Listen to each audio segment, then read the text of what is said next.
It is the Girls Cappuccino, and today we're not even laughing. We are all heads focused on a very sensitive topic. Let us just laugh this one on the BGBs. Okay, that's the only time we get to laugh. That's the only time we get to. Come on, guys. It's alright. Still funny though. How do you say BGBs? Alafu mwingine hapa anasema BCG.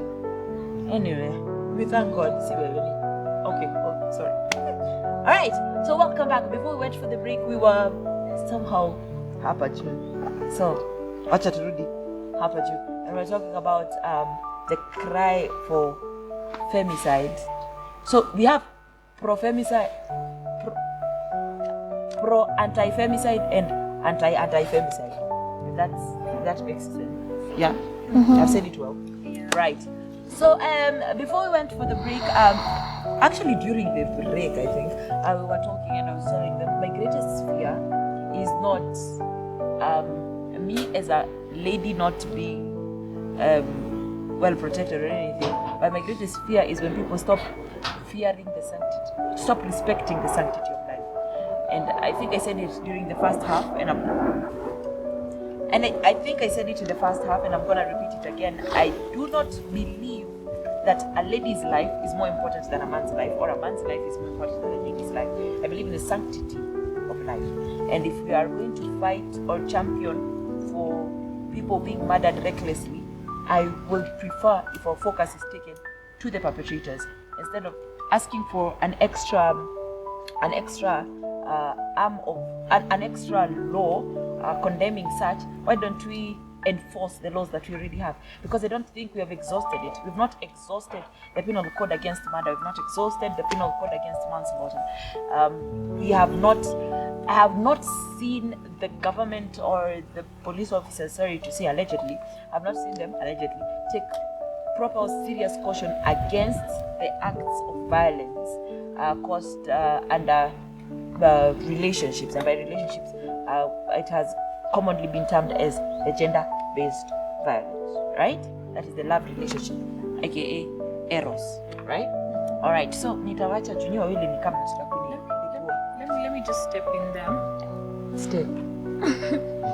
Yeah, because Chiba, I agree with you 0.00001%, because this is something that is here. As much as you're caring about, the other gender, the other lives that are lost in different ways, we cannot run away from the fact that femicide is here. Actually, almost 50% of murders are gender-based violence, specifically femicide. Almost. That is as such I need to confirm, because it is not true. I said almost. It's not even almost. It is almost. That's why I agree with her. And let me tell you why the murders are increasing. Because now the women, because there is femicide, the women feel the need to stand up and protect themselves. So if we do not address femicide, the murders will just continue adding up. How many women are in prison because walikuwa, cause of gender-based violence, and they were acting in self-defense? Okay. And now the court did not care to listen much about it, and they ended up in there. Again, I will come back to this point and ask you again. Define femicide. Femicide is literally gender-based violence, men in terms of ladies. So men attacking ladies, and it mostly happens in home settings. Why is it? Okay. That's what it is. Chiba? And the reason we're giving it a platform, the reason we're talking about it's because it's something that is happening. It's not something we are creating. It's something that is there. We cannot continue being silent about it, because then ladies will rise up and feel the need to now protect themselves against the men and be physical about it.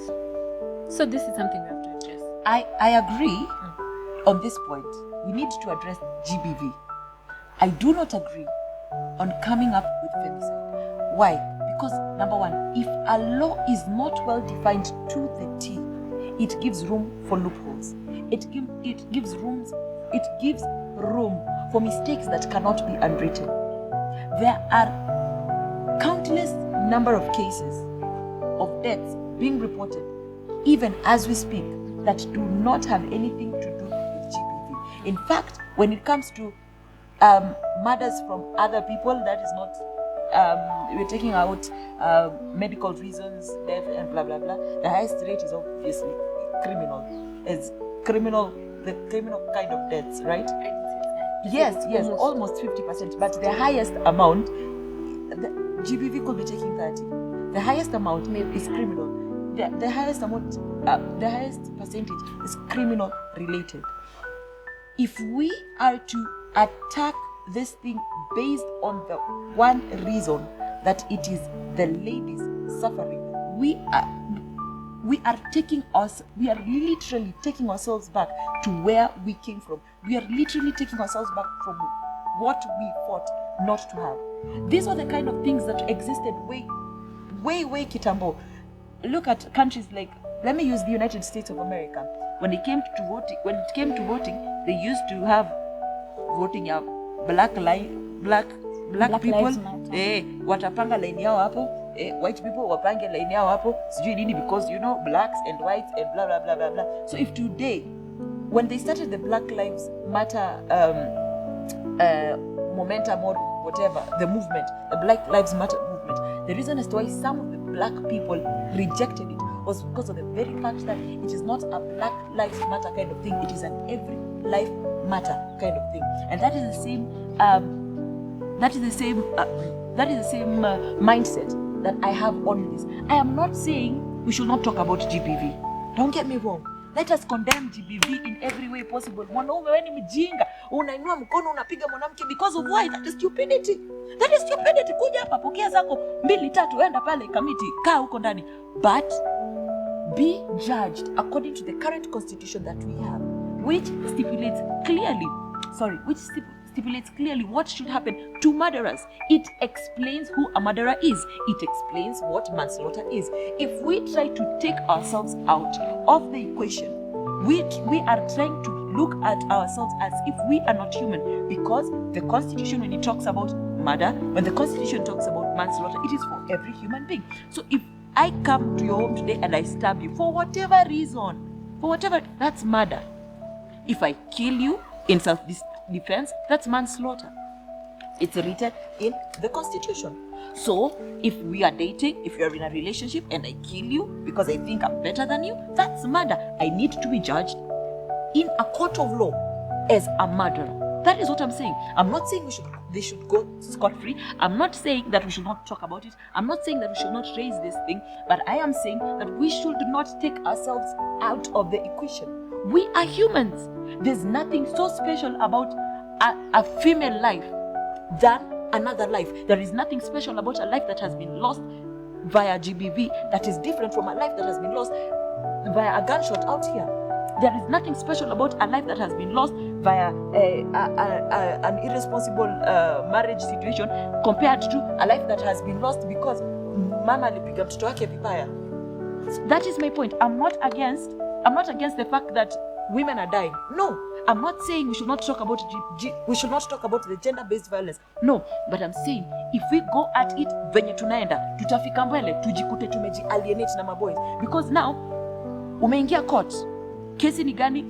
Prosecutor anasimama anasema case number nini victim Mr. nani charges here ameripotiwa hapo suspected for femicide. So tukae chini tusikize kesi ya femicide. Alafu mwingine ingia tukae chini tusikize kesi ya murder. Mbona huyu anajajiwa kama murder? What is so different? What is murder? Taking life. What has a GBV killer done? Taken life. Another difference is the motives. No. And also in the setting, like GBV is more close to home. Okay, wait a minute. We have a misunderstanding here. Mm-hmm. Agreed.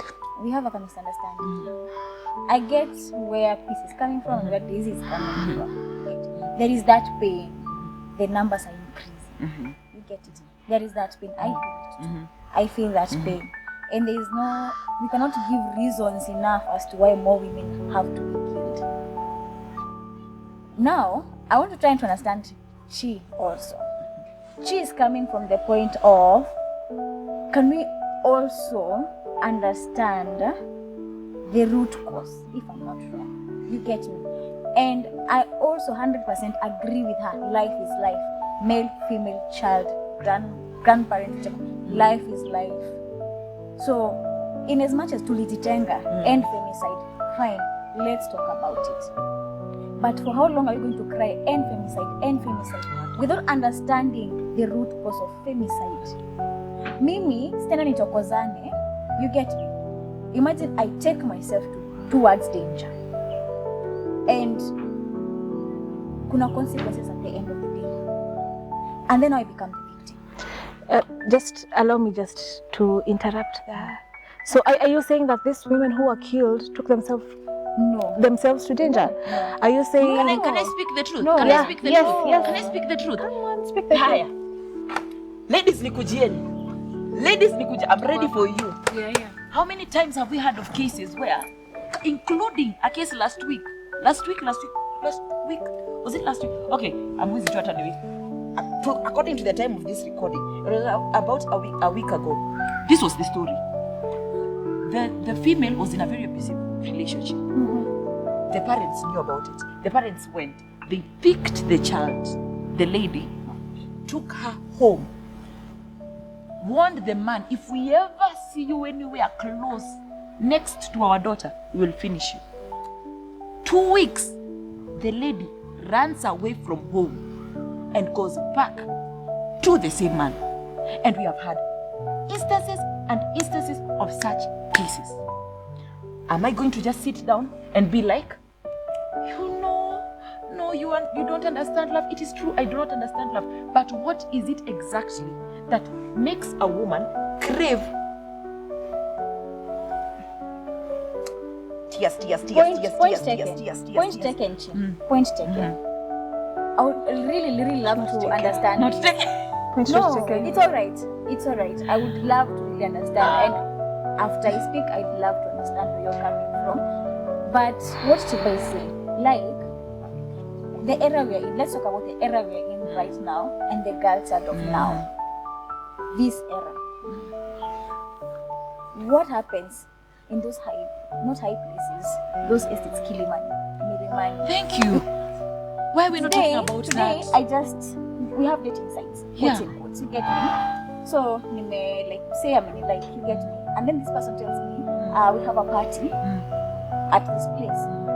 And then I have like 4 friends of mine. Mind you, I don't know that person. Simply because maybe he's not from Kenya or whichever vibe we had. You get me? And it's not like we've never been educated enough. Even in primary school, we've been educated. High school, we've been educated. Our parents, educators. Our elder peers, educators. Teachers, yeah. Teachers, educators. Pastors. So, because I don't know of I don't know Peer pressure gani, I take my friends, I tell them, oh, there's this thing that is happening. We go to Kilimani. And then mind you, the person will be like, we are going to pay you an Uber. You're like, good, we go to Kilimani. You don't know that person. Today, how many ladies are those? 5. You get me? Me and my 4 friends, we are 5. We've gone to Kilimani. Let's assume those are drug traffickers. Let's assume those are dangerous. Let's assume those are criminals. Or Sex those are traffickers. people, sex traffickers. Let's assume those are people who are trafficking organs. We are killed. When those bodies zitapatikana hapo, there are 5 females. Yeah. You get me? 5 females. Now, these people will not start understanding how did these ladies end up here. It will be end femicide. Yeah. But people are not understanding how did they end up here. But that is Ignorance. Ignorance. Yeah, it is still femicide. Sorry. Yes, It is still femicide. It is still femicide, yes. But we cannot sit here and not talk about Let me that. just add onto it. What is the age bracket of those girls that are being taken away? So are we allowing men to take advantage mostly of the young girls We are not- who allow men. who are not old enough to have that understanding? See, someone might be 18 or even 20, but Yes, 20. but they don't have that level of maturity to understand certain things because of how they've been brought up. I get you. Because- I get you. Okay, let me support you for 2 seconds. For 2 seconds, yeah? You get me 2 seconds. I'm giving you back your 0.001%. It is true. The 18-year-old has no maturity to understand etc. But even a 16-year-old, even an 8-year-old knows, don't talk to strangers. My mommy says I shouldn't talk to strangers. So by the time you're getting to 18 years old, I am not saying that is not femicide. Do not It get is me wrong. femicide. I am saying, how can we stop our ladies from taking themselves to the danger, slaughterhouse? And how do we stop the men from taking advantage Before we of even men, take- of women before- who don't have that No. understanding yet? Let me tell you, we are living in a corrupt world. We are living in a corrupt world. Corruption is inevitable. So we just allow the men. We are not No, allowing. We are we are not allowing not. our. We are not allowing our sons. We are not allowing our brothers. We are not allowing our fathers. We are not allowing our male earth cohabitants to take advantage of us. Hell to the no, to the N to the O. I absolutely disagree with that. Okay, but if there is anything I can do, please, right now, to help you not get to the arms of this evil man, I will help you. Ni kama kukwambia usiende Dandora usiku. Right? Alafu anze kuniambia, but Dandora is a place like any other. That is my country. I should be able to walk around my country. Yes, I know you should be able to walk around your country free, but that place is a den of hyenas. You can't take yourself to the slaughterhouse. I agree. When you kill a woman, that is bad and blah, blah, blah. But can we stop these women from getting to their hands? Can we stop? What can we do? Can we talk to these ladies right now in this platform and tell them, lady, msichana unayenitazama, don't go meet a stranger kwa Airbnb ya Roysambu. We will get your remains. We are not supporting what the man does, but we are helping our ladies. I'm helping my daughter. I will talk to my daughter and I will tell my daughter, this world is not a good place. You're safe in this house. But if you go outside, help me help you. Be truthful to me. The other lady mwenye alikatwa kichwa na miguu akapelekwa Roysambu. What did the mother say? Mamake alisema, akitoka kwa nyumba alisema anaenda kwa cousin yake. Na akapigia cousin yake akamwambia cheki, mama akikupigia, and the cousin collaborated the lie. By the time they realized what that lie was, the girl was going to meet a boy in Roysambu. A boy they had met online. Man, we cannot pretend. We cannot sit here and pretend that our ladies are not taking themselves to that danger. Can we get We free? cannot Can we sit get here. free? Our ladies are out here. It's Can I dangerous. Kidogo tu. Our ladies are out here. It's dangerous. Our women are out here. It's dangerous. I agree. What the men are doing, it's bad. But if there's anything we can do to shield ourselves, ni kama the movement that started that I hated, and I still hate it today. My dress, my choice. You know, you just want to wear however you want and walk wherever you want with however you want, and then when something happens to you, it's like, no, it's my dress, it's my choice. But come on, we do not live in a perfect world. Okay, can I speak? Yes, no. So, Chiba, if I may ask, you've talked about, let me even just start with this question. So, how many men, since now here it has become a story of men or women, how many men have you had, their body parts have been tied up, their legs have been cut, their head is in another gunia? How many men? Just two. Yeah. And how many women? A number. A number of women. Yes. And that is the whole basis of femicide. Chiba, Okay, are you not let me seeing? Is it not Are a you, finish? are you guys not seeing women being killed? That's- Are you not seeing that women's parts are being cut? It doesn't, wait first, even before we go to the reason, before we go to you who went to Roysambu, who went to Kilimani, that isn't the question at hand. But are you not seeing that women are being slaughtered, not even killed? Let me give you an analogy. And I understand what you're saying.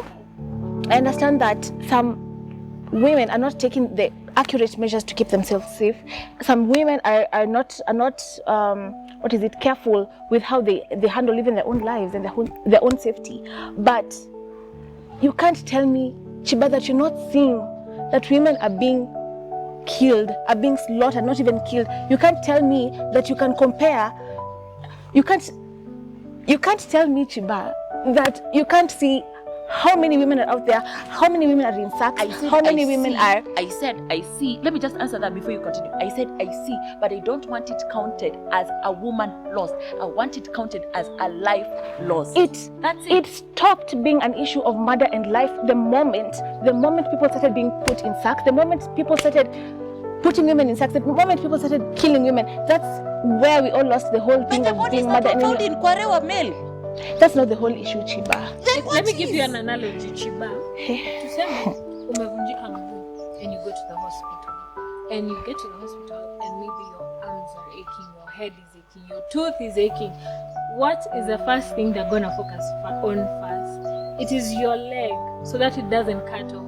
And then they're going to... Now, we're not denying that there's these other things that are happening. But a majority, Joseph, a majority of what is happening is the femicide. And we need to first deal with that. Like right now, we are dealing with the femicide. The cases are on the rise.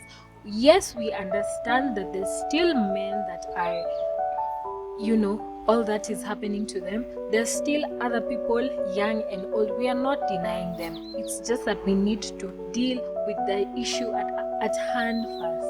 Because we can't deal with all these issues at a go. We need to focus on one thing at a time. Until I get a proper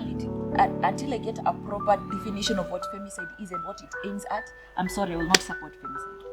Now, as we go on this short break, when we get back, I will get ready. Maybe when I get ready, it will help you guys understand where Chiba and I are coming from.